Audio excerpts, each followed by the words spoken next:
Okay, in this tutorial, I'm going to be talking a little bit about the Spearman Rank test. I'm going to discuss how you formulate a null hypothesis prior to conducting a Spearman Rank test, and then I'll talk to you about how you would interpret a result if you were to complete a Spearman Rank test and what that results means. Now, the first thing you have to bear in mind in regards to the Spearman Rank test is it is a test that's devised to assess the level of similarity or correlation is the key word here between two different data sets. And I'll explore that in a little bit more detail, but I'll just repeat that because it's a correlation test. So you are looking for relationships between two different variables. Now, prior to ever completing a Spearman rank, the first thing you would look to do is to create a scatter graph. And what a scatter graph will reveal is whether there is a relationship between two data sets. Now, we can see from this graphic here what that might look like in the event of completing a scatter graph. Now, the first thing to remember about scatter graphs is that the horizontal axis, known as the x-axis, is always the axis that is the independent variable. So it is the variable which is affecting the other variable. So when it changes, the other variable changes. And if there is a relationship between two variables, then as one increases, the other should do something, whether that is an increases or decreases. Now let's just have a little look at this. Now, if you were to create a scatter graph like this, where all of the plots between your x and your y axis were all over the place, there would be no correlation.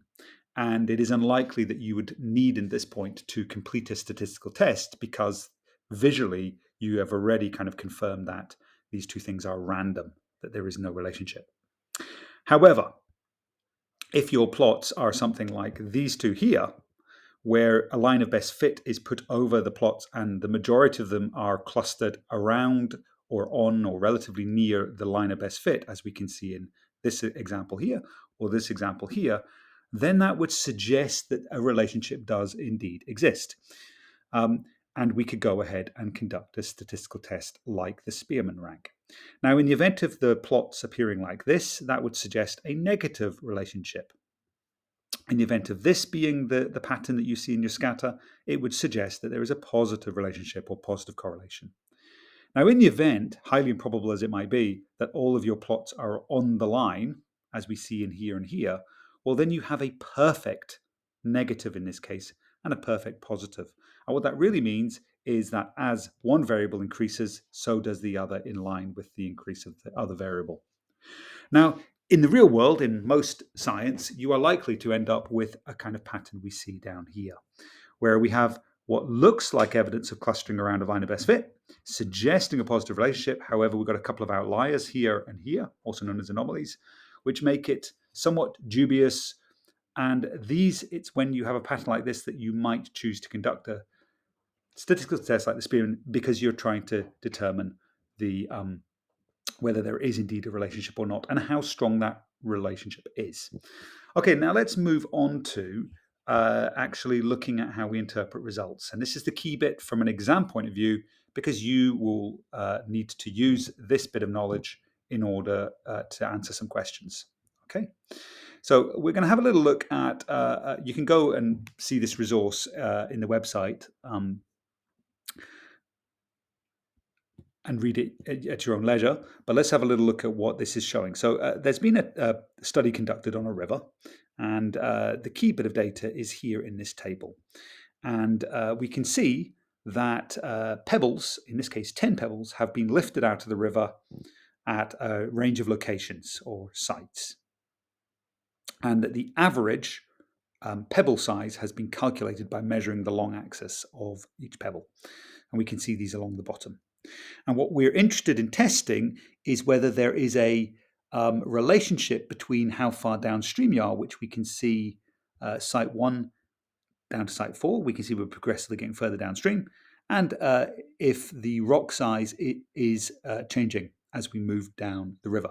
Now, just before we have a look at the results, if you think about the process of attrition in a river, wearing the rocks down in the river over time, it is highly probable that the average rock size will get progressively smaller. And that's what we're testing. We're seeing whether that is indeed true. Is the average rock size getting smaller as we move down the river?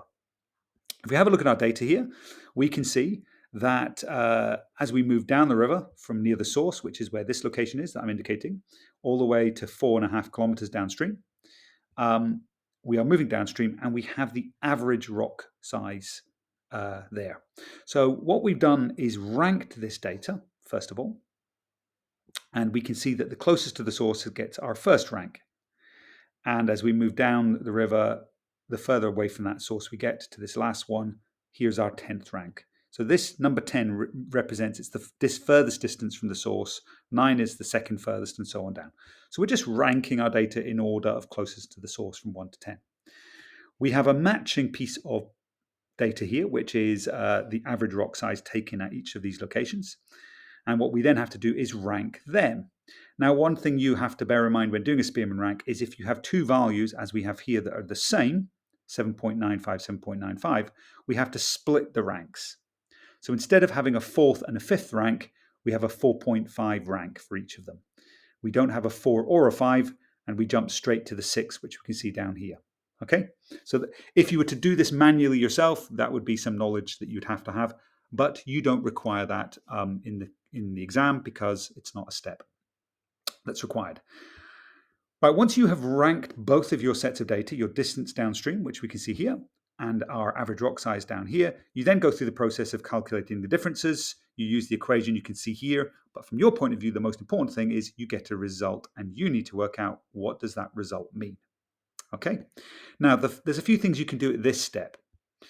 And before we do that, we need to back up a little bit because we would need to formulate a null hypothesis. So a null hypothesis is where you simply say that there is no significant statistical relationship between the distance downstream, which is our x variable, and the average size of bed load, which is our y variable.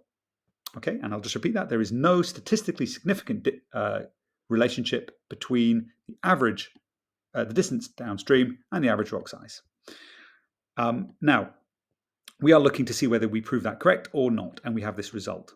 Now, the first thing this result tells us is it suggests a positive relationship between those two variables. What that means is that as the distance increases downstream, the average rock size decreases.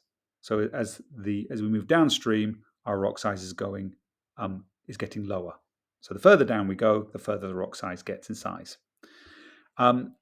So we have a positive relationship. We also have it very close to the number 1. So here you have to draw up a line which has a -1 on one side and +1 on the other. And your result of 0.9 is very close to the +1. It can never be larger than +1 or smaller than -1. But your answer will always appear somewhere between -1 and +1. If it's near 0, then it suggests a random set of results and that there is no relationship. But the closer it is to either of those extremes, -1 or +1, will suggest a very strong relationship. So at this point, we are able to say we have a positive relationship, and the data, a 0.9 result, suggests that's quite strong. And we can see this written down here. But what you now need to do is the next step, which is to see whether it is significant or not. Now, to find out the significance, you need a table of critical values, which we can see here. You need to know your n, and our n was we had 10 pairs of data. We can see the 10 pairs there. So we go down to 10. The next step is we then need to see whether our result of 0.9 is bigger than the R value for 0.05, which it is. We then can move up to whether it is above the R value for 0.01, which it is. So what we can now do, first step, is we can reject the null hypothesis and we can accept the alternate hypothesis. And we can do so with a 99% level of certainty that we have a significant positive relationship between distance downstream and the average rock size.